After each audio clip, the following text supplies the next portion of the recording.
yang menyatakan bahwa 27 pasal dari 24 pasal di dalam Alkitab itu buatan manusia. Jadi bukan pewahyuan yang turun langsung seperti Al-Qur'an. Seperti itu. Terus udah gitu ada kongres di Nisea 325 Masehi kalau nggak salah ya. Itu yang atas nama Bapa, Putra dan Roh Kudus itu bukan Allah juga yang mengajarkan gitu loh. Tapi itu hasil kongres seperti itu. Nah,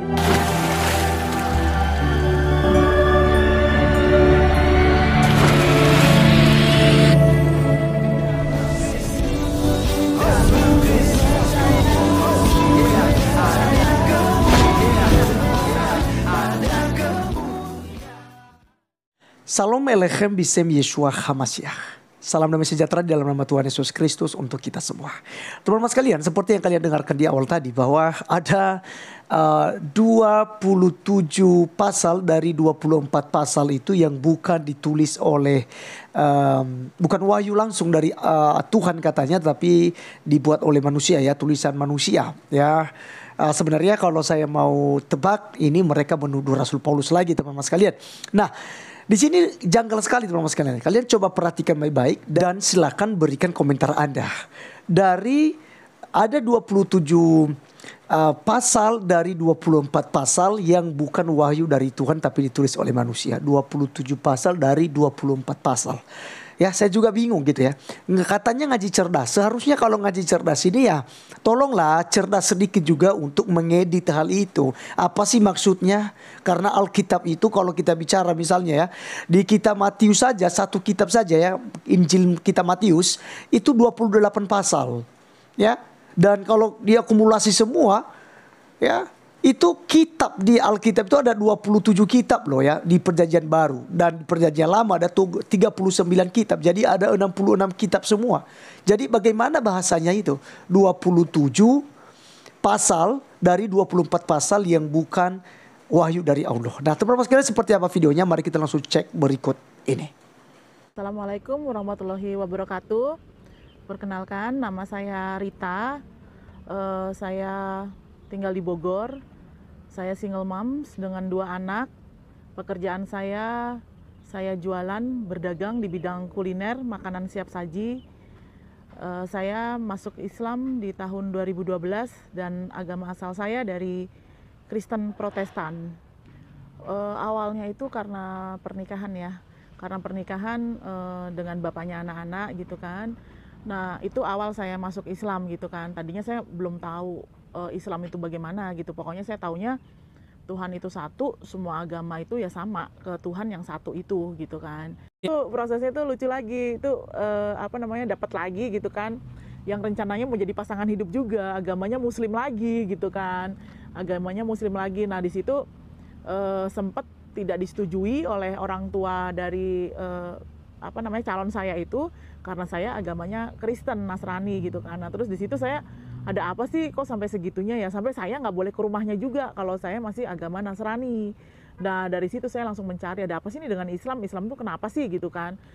Seperti itu akhirnya saya mencari tahu gitu kan, terus kebetulan sama calonnya ini juga saya nggak jadi menikah ya, tapi dari situlah saya akhirnya belajar mencari apa itu Islam. Islam tuh kenapa sih gitu kan, kayak apa kan ada gitu ya pemahaman yang nggak boleh ngucapin selamat Natal yang kayak gitu kan, yang seperti itu. Nah, itu akhirnya saya belajar, saya mencari tahu, saya buka YouTube-nya dari Ustadz Felix, terus almarhum Ustadz Insan Mongkoginta, terus Ustadz Ahmad Kainama, itu semua saya ulik semua gitu. Apa yang dilihat di YouTube-nya Ustadz Felix itu tentang pembahasan apa? Di situ pembahasannya ada suatu pembahasan yang menyatakan bahwa 27 pasal dari 24 pasal di dalam Alkitab itu buatan manusia. Jadi bukan pewahyuan yang turun langsung seperti Al-Qur'an.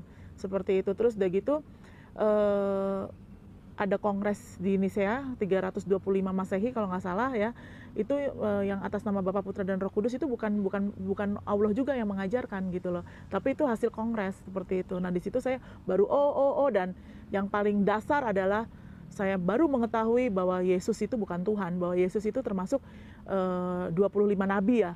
25 nabi di situ, dan sampai hari ini pun saya tetap masih percaya Yesus, tapi dalam perspektif keislaman gitu, tidak yang seperti dulu gitu. Itu yang sampai saat ini saya masih percaya adanya Yesus, maksudnya Isa Al-Masih gitu kan, tetapi dalam konteks perspektif Islam seperti itu.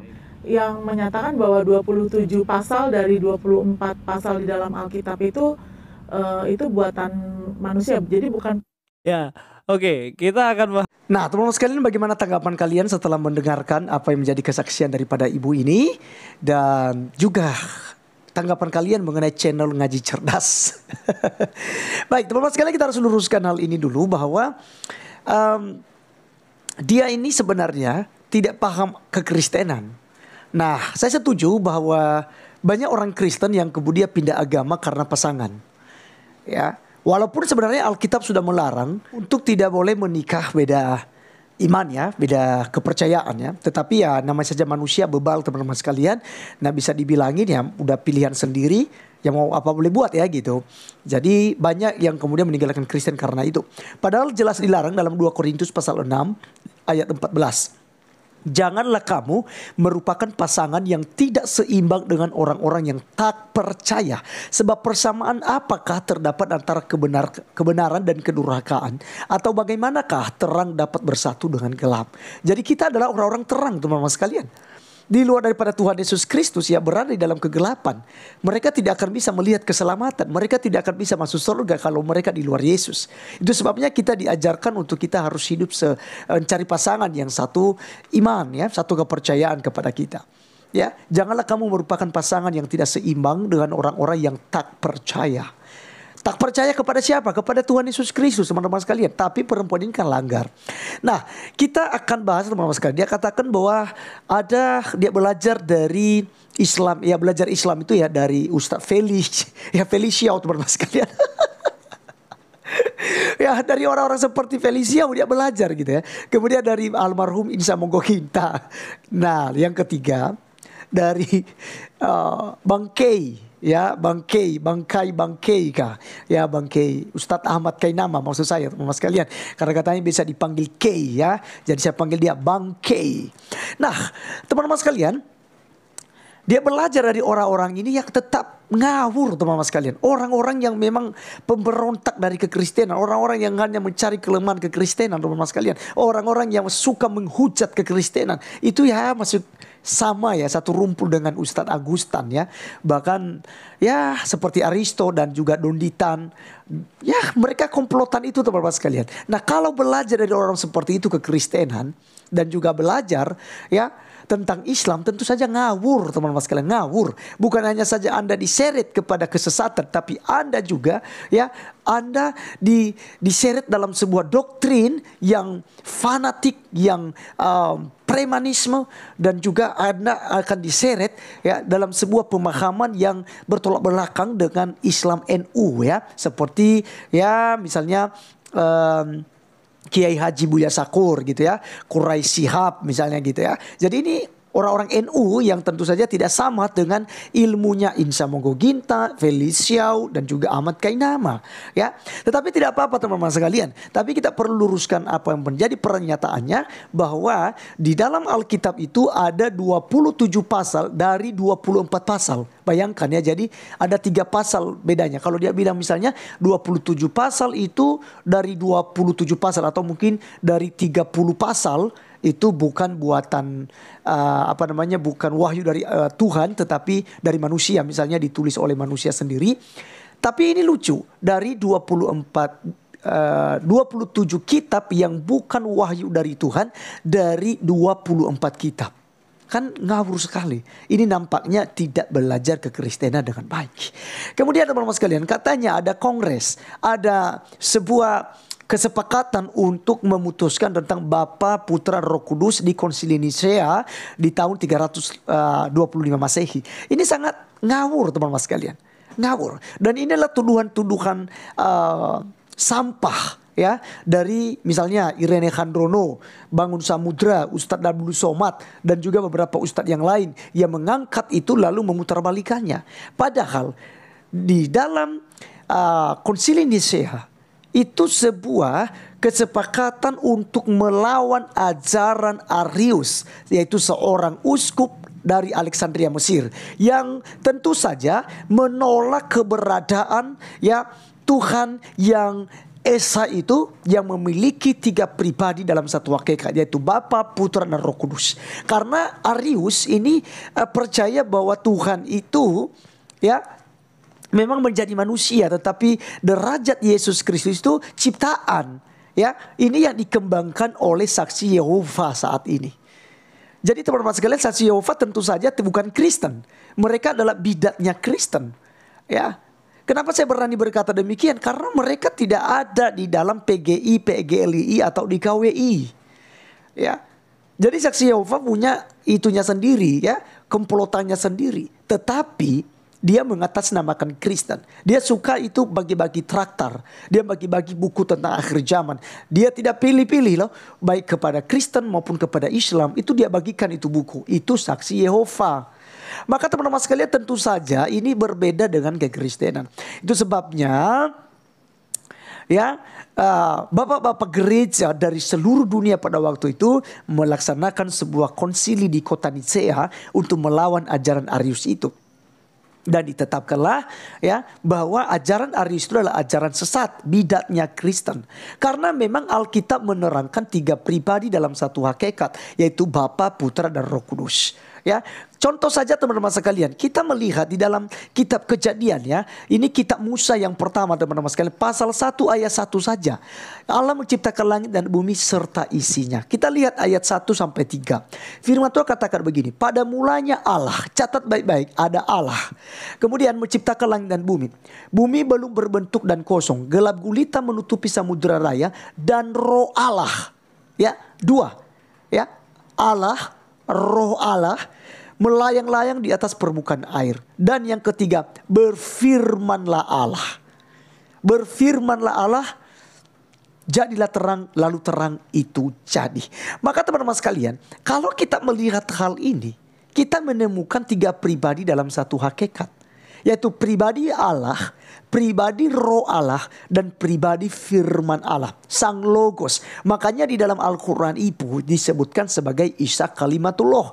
Walaupun sebenarnya Isa yang ada maksud tidak sama dengan Yesus Kristus yang disembah oleh orang Kristen. Karena Isa lahir di bawah pohon kurma, sementara Yesus lahir di kandang domba di Bethlehem di kota Daud. Ya, Isa Al-Masih tidak mati di salib, tetapi diserupakan kalau Tuhan Yesus Kristus benar-benar mati di salib, dikuburkan dan bangkit pada hari yang ketiga, baru naik ke surga kembali kepada kealahannya. Ya. Nah, Yesus Kristus adalah firman Allah yang telah menjadi manusia. Berfirmanlah Allah. Makanya kalau kita melihat di dalam Yohanes pasal 1 ayat 1 sampai 3, firman itu katakan sangat menarik ini. Firman yang telah menjadi manusia. Ingat tadi berfirmanlah Allah ya. Ada Allah, ada roh Allah, ada firman Allah. Maka di dalam Injil Yohanes 1 ayat 1 diberikan keterangan yang sangat terang benderang. Pada mulanya adalah firman. Firman itu bersama-sama dengan Allah. Dan firman itu adalah Allah. Ia pada mulanya bersama-sama dengan Allah. Catat baik-baik ini ayat 3-nya. Segala sesuatu dijadikan oleh Dia, oleh firman tadi, yaitu Yesus Kristus. Dan tanpa Dia, yaitu Yesus, tidak ada suatu pun yang telah jadi dari segala yang telah dijadikan. Jadi teman-teman sekalian, kalau teman-teman kita Muslim tanya apakah Yesus itu yang menciptakan langit dan bumi? Iya, tanpa Dia tidak ada satu pun yang telah jadi dari segala yang dijadikan. Tanpa Yesus, maka Yesus menciptakan alam semesta. Nah, yang menarik, Yohanes 1 ayat 14-nya dikatakan begini. Firman itu telah menjadi manusia dan diam di antara kita. Dan kita telah melihat kemuliaannya, yaitu kemuliaan yang diberikan kepadanya sebagai anak tunggal Bapa, penuh kasih karunia dan kebenaran. Anak tunggal, anak satu-satunya. Tidak ada Yesus kedua, tidak ada Yesus ketiga. Yesus anak tunggal satu-satunya. Kenapa disebut sebagai anak Allah? Karena dia berasal daripada Allah. Kenapa dia disebut sebagai anak manusia? Karena dia sudah menjadi manusia dan dilahirkan oleh manusia, yaitu Bunda Maria. Ya, bukan berarti Allah punya istri, bukan berarti Allah beranak. Ini adalah bahasa teologis. Sama halnya ketika dikatakan anak tangga, tidak mungkin tangga beranak.